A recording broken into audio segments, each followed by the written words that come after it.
About 11 years ago, you won the Father of the Year award. Yeah, yeah.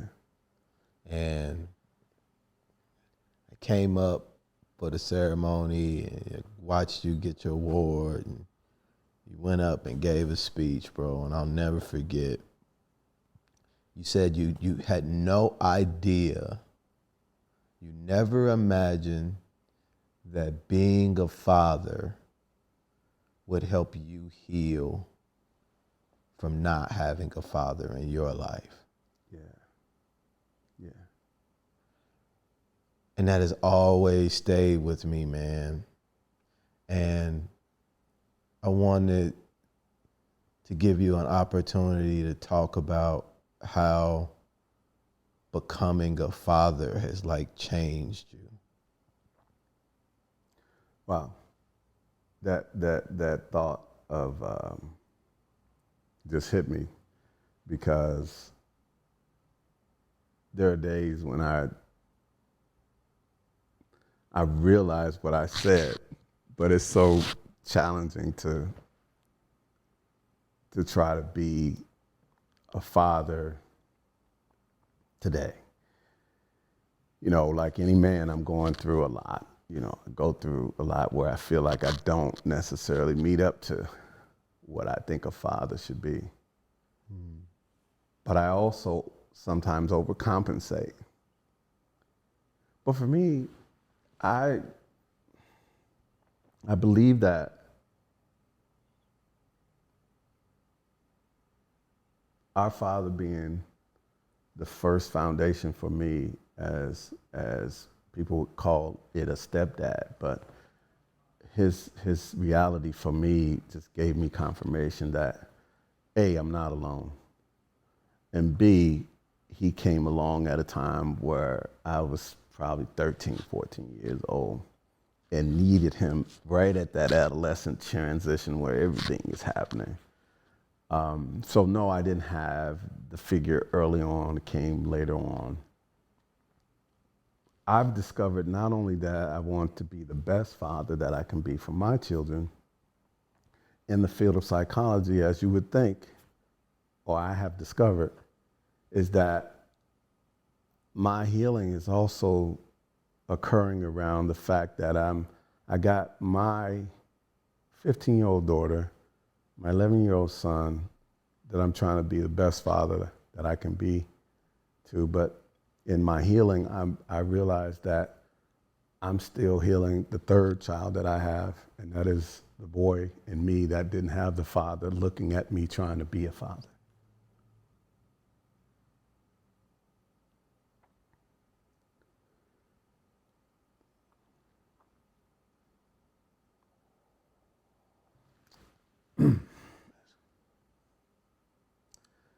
Some days I feel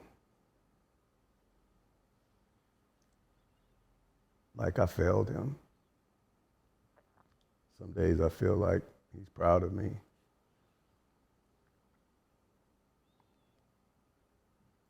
And then some days I'm very, very conscious of making sure that he understands he's safe.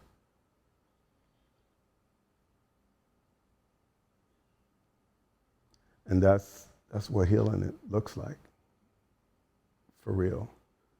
It's probably that way for a lot of men. They just may not be able to articulate it that way. But it's work I do with other men. And it's certainly work I do with myself.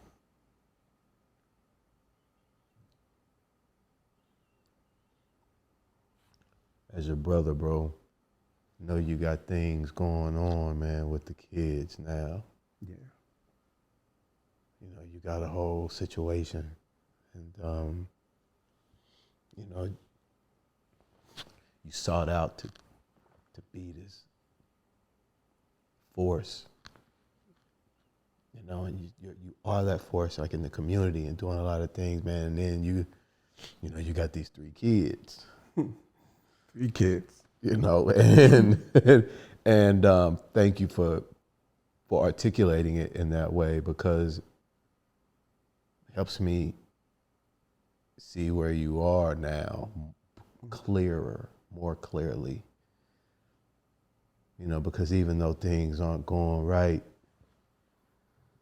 with the two, you know, what's the one saying? You know, what does that third one need? And I know what he's saying. He's saying what the other two can't say right now.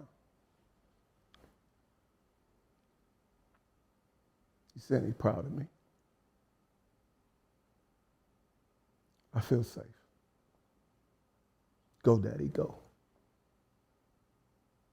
And along with my religion, that's what keeps me going right now.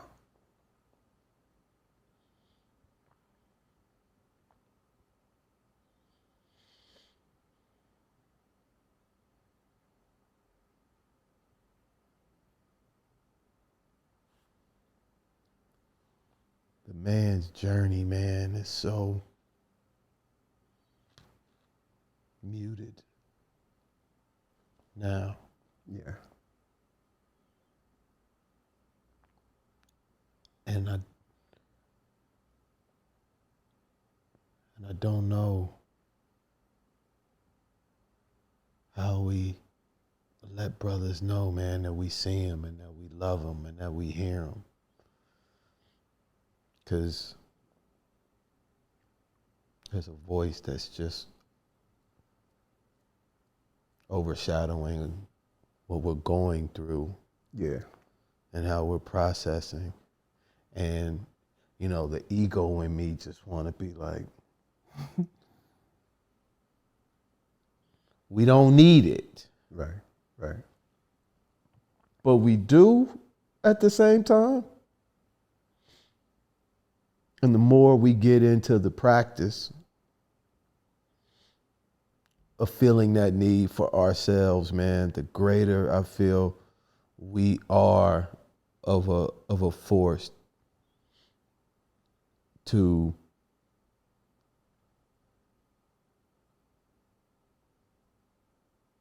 show up in a more competent way, I guess, for lack of a better word, like to our community of folks, man, to like our circle. I know a lot of brothers hurting, Yeah. going through stuff, Yeah. and don't have the language, don't have the emotional intelligence, man, to say what you just said without including a whole bunch of other people. Yeah. You know, and those people, the things that they've done, they're real. They're fucked up. They're what they are. But that little boy still needs something in all of us. And we don't get to tell him, oh, but so-and-so. Yeah. They didn't ask to be here. The one in us. Right. They didn't ask for the journey. They just experienced it. And a lot of us are trying, as men, you know, you get that man who struggles with that into a relationship, and you can see why he may overly expect things from his partner that he didn't get from his mother.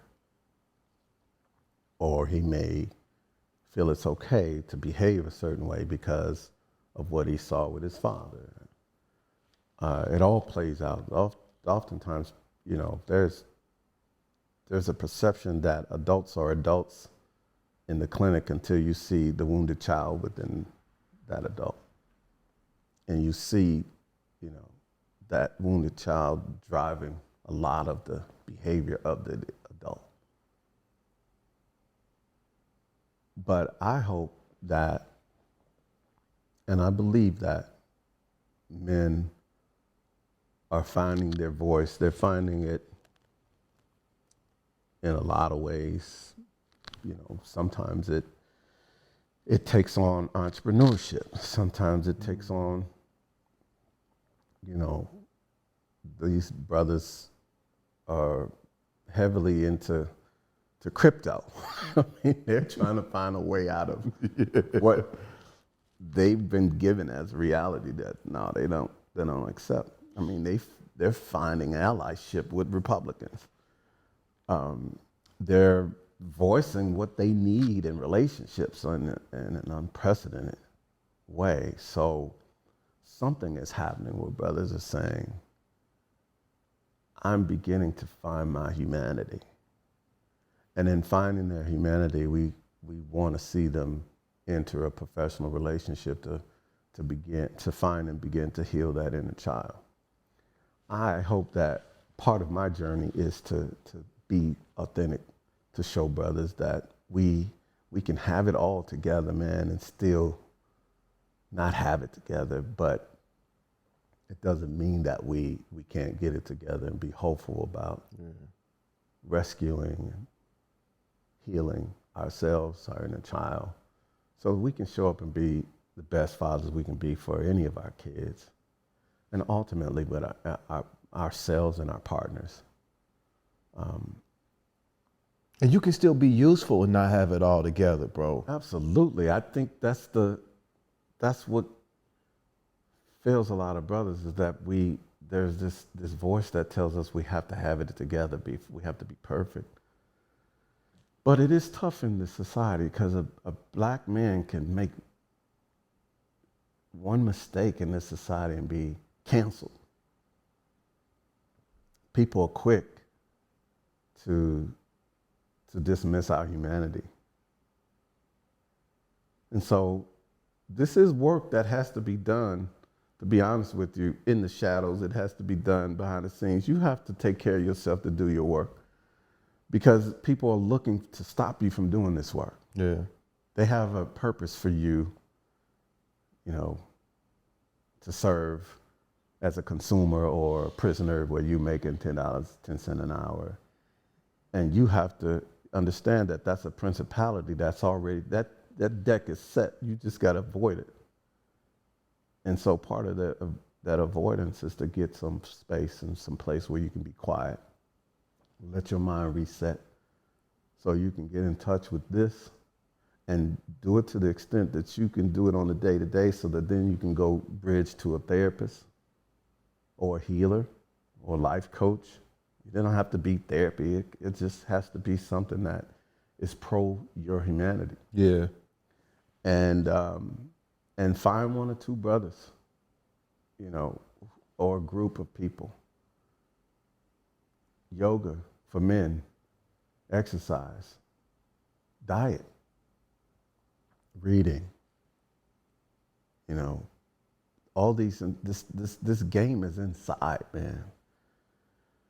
We've just been taught that if we don't have the stuff outside, then the stuff inside is not worth much. And the societal incentives are on the outside. That's where the game is. And that's where our women are. That's where everybody is at. And we're like, you know, you get a car to get a woman. you buy a watch. Everything you do is to find a partner. And she inadvertently becomes socialized to think those are the things that your value is based on.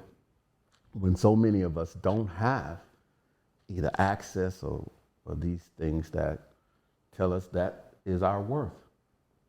So we spend our lives outside of ourselves trying to avoid the inner self where the most power is.